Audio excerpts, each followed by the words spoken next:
ఈ మొబైల్లోనే NPCI link చేసుకోవచ్చు. అది ఎలా అనేది నేను వీడియోలో చెప్తాను వినండి.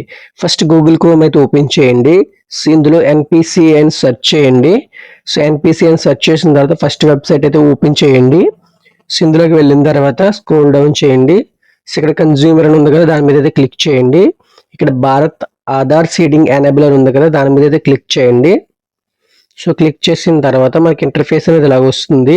ఇక్కడ ఆధార్ సీడింగ్ అని ఉంది కదా, సో దాని మీద అయితే క్లిక్ చేయండి. So request for Aadhaar seeding. So మీరు ఎవరికి అయితే ఆధార్ సీడింగ్ చేయాలనుకుంటున్నారో వాళ్ళ ఆధార్ నెంబర్ అయితే ఇక్కడ ఎంటర్ చేసుకోండి. సో మనకి సీడింగ్ అయితే సెలెక్ట్ చేసుకోవాలి. Select your bank. మీరు ఏ బ్యాంక్కి అయితే ఆధార్ లింక్ చేస్తున్నారో సో ఆ బ్యాంక్ అయితే సెలెక్ట్ చేసుకోవాలి.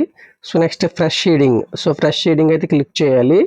సో ఇక్కడ అకౌంట్ నెంబర్. సో మీరు ఏ బ్యాంక్ అయితే అకౌంట్ నెంబర్ లింక్ చేసుకోవాలనుకుంటున్నారో ఎన్పిసిఐకి, ఆ బ్యాంక్ అకౌంట్ నెంబర్ అయితే ఇక్కడ లింక్ ఎంటర్ చేయాలి.